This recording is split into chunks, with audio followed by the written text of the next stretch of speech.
Olá novamente, bem-vindas ao meu vlog.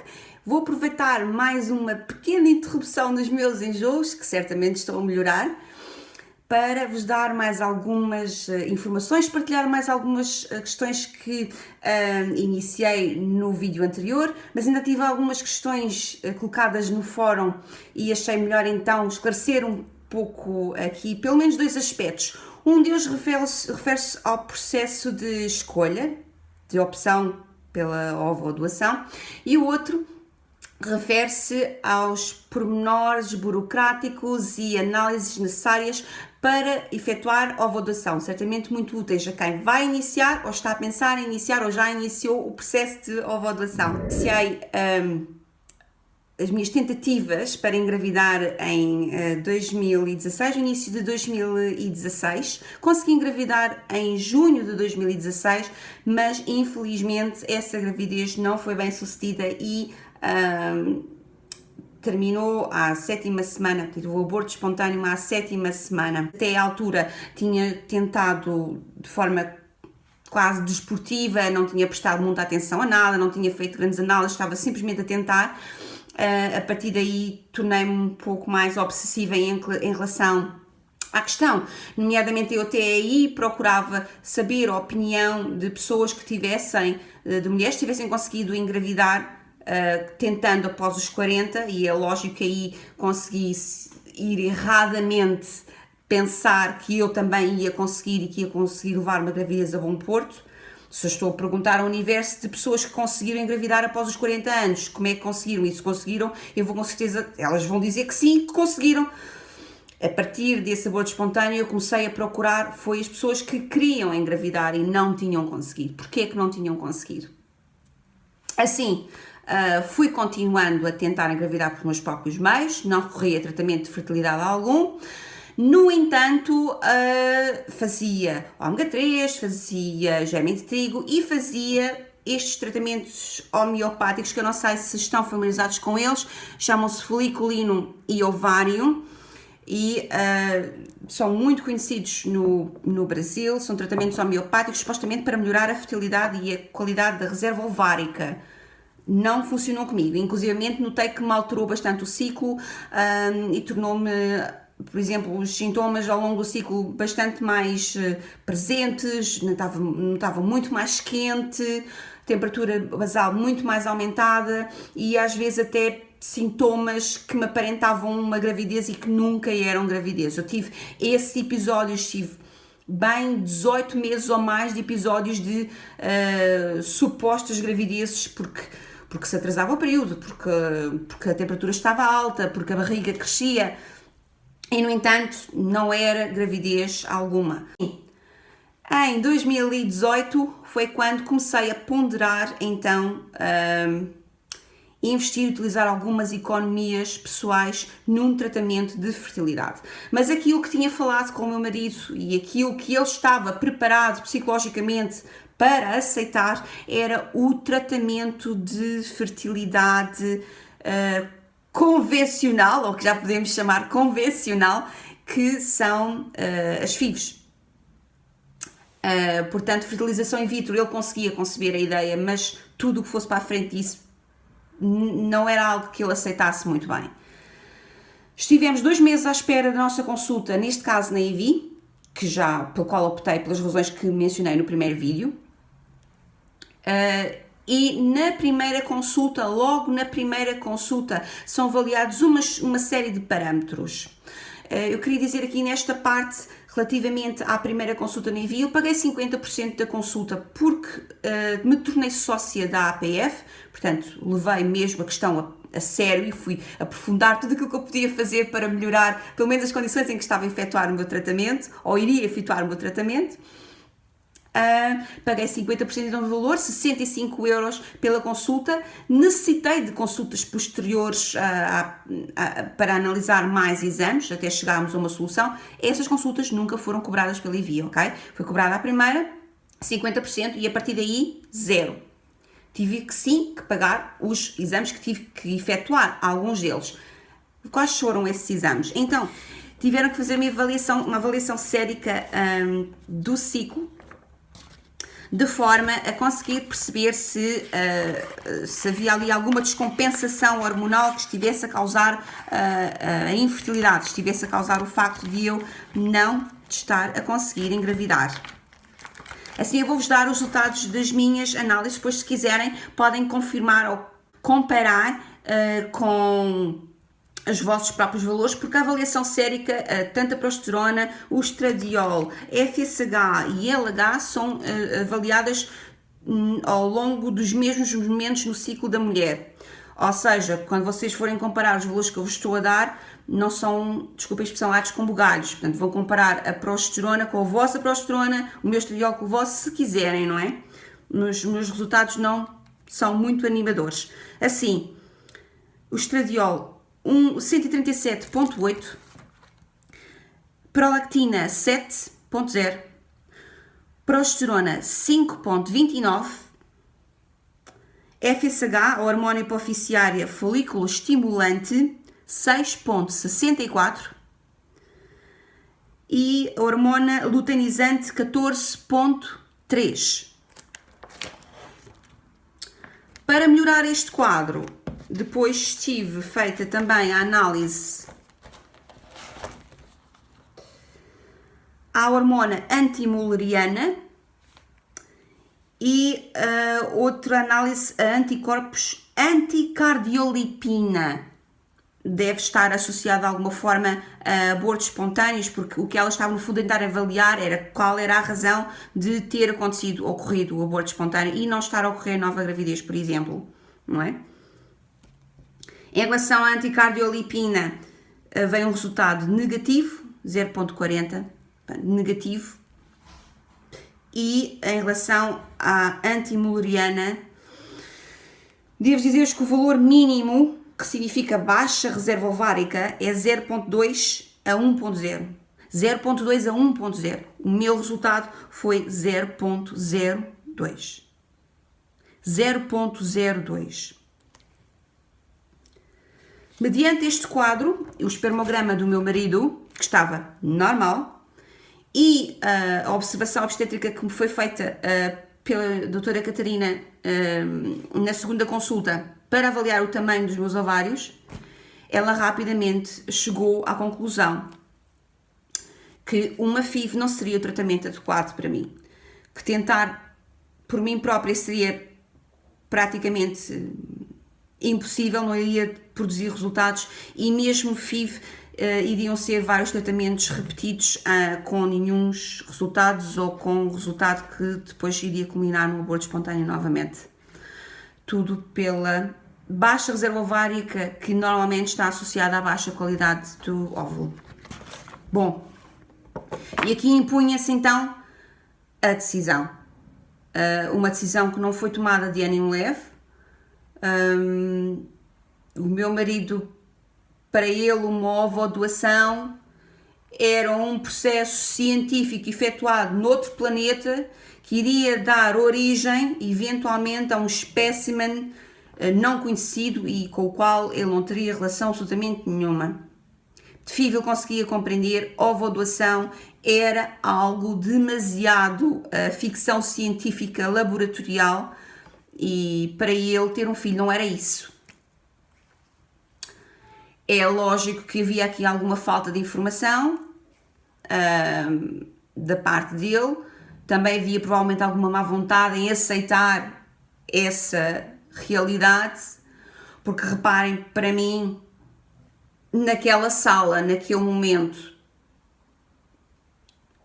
em que eu estava muito mais ocupada em tentar perceber tecnicamente quais eram as nossas dificuldades, mas foi ali que se desenhou uma espécie de luto. Eu tive que me despedir de quem eu era. Nenhuma de nós, quando pensa ser mãe, tenha 5 anos, tenha 40, vai pensar, será que eu vou ser mãe com óvulo próprio ou óvulo de outra pessoa? Ninguém pensa nisto. Isto é um pouco exterior e, portanto, a primeira coisa que ocorre, e não se culpem se ocorrer, é eu tenho que dizer adeus a mim mesma. Esta criança nunca vai ter os meus traços físicos. Bom, se isso for um fator naquele momento, porque é um fator naquele momento, não se culpem por isso. O que é certo é que aquilo que tem de ser, tem mesmo de ser. Como se costuma dizer, aquilo que tem que ser tem muita força. É depois o período a seguir que, pelo menos no meu caso e no vosso talvez também, nos vai ditar qual é que é a importância, o que é realmente importante. Nós estamos à procura de um clone nosso ou estamos supondo que vai sair parecido connosco? Como sabem pelos anteriores vídeos, a minha filha de mim não tem praticamente nada. Mas vá, estamos à procura de algo geneticamente nosso ou meu, ou estamos à procura de ser mães? Porque depois é aí que vai estar a grande diferença e aquilo que vai ponderar efetivamente na vossa decisão. Porque todas nós que somos confrontadas com a infertilidade, até eu, que é lógico que não estive 2 anos e tal a tentar, a pensar, eu vou de certeza conseguir, eu nem sequer tenho que ponderar outro tipo de tratamento. Claro que ponderei, claro que pensei, claro que investiguei e inclusivamente pensei na adoção. Portanto, se eu estou disposta, ou se consigo conceber, visualizar uma criança, estou a ver uma criança, essa criança, se me dessem para eu levar para casa, eu ficaria triste porque não é parecida comigo? Claro que não, eu quero é ser mãe. Mas os homens têm um pouco mais dificuldade para aceitar este tipo de realidade. Já percebi. Neste caso, a criança não seria geneticamente minha. Mas a questão não era só não ser geneticamente minha. A questão era ser geneticamente de outra pessoa. E é aí que se coloca a questão. Porque para ele, a ovodoção ia trazer um alien para a família. Um clone de outra pessoa para a família. Era quase como se fosse uma adoção. Só que feita em laboratório. Demasiado artificial para ele. Isto ocorreu em maio, esta consulta ocorreu em abril. No final de maio nasce um elemento na nossa família novo. Houve várias crianças a nascer naquela altura, mas foi com o nascimento daquela criança que eu vi o meu marido, pela primeira vez, nunca tinha visto, com um bebê ao colo, numa maternidade, e esse bebê era... Eu não vos posso dizer, eu não posso, obviamente por questões de confidencialidade, mostrar a fotografia deste bebê, porque não é meu. Este bebê era a cara chapada do meu marido. E nem sequer a família direta dele. Ou seja, é filho de uma sobrinha dele. Que tem no seu ADN elementos do seu pai que nada tem a ver com a família dele.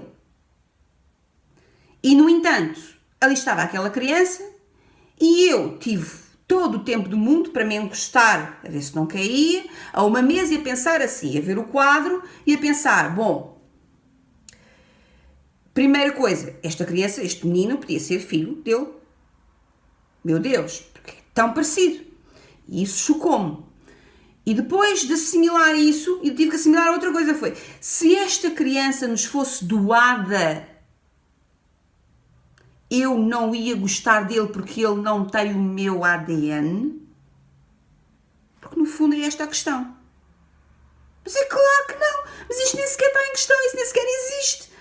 E só existe nas nossas cabeças pelo medo do desconhecido, pelo medo de uma coisa que não é comum fazer. Imaginem lá as primeiras pessoas que fizeram FIV.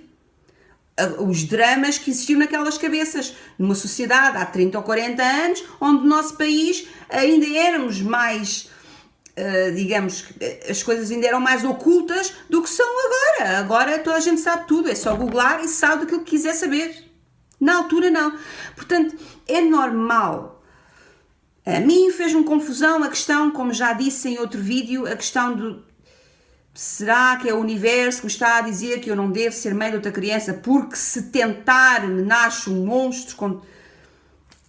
Eu não sei.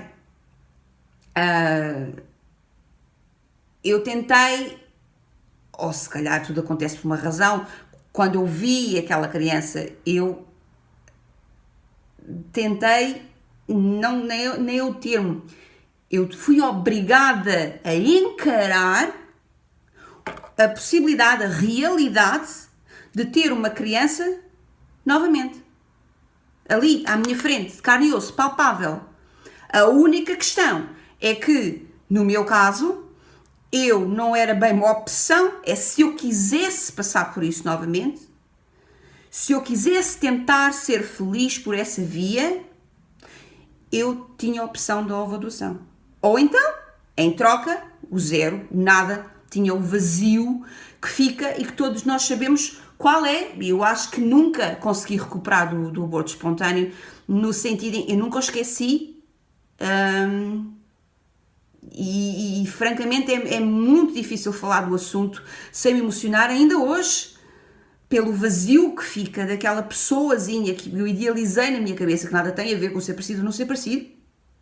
Era o início de alguma coisa e de repente deixou de existir. E isso afetou-me de facto, roubou-me uma parte de facto.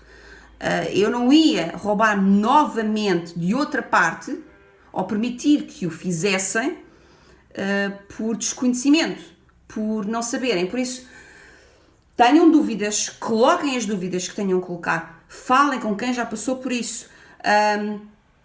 Há muitas pessoas que já passaram, mesmo em Portugal, pela ovoadoção e que têm crianças nascidas. Informem-se e saibam o que é que as pessoas sentem durante e no após.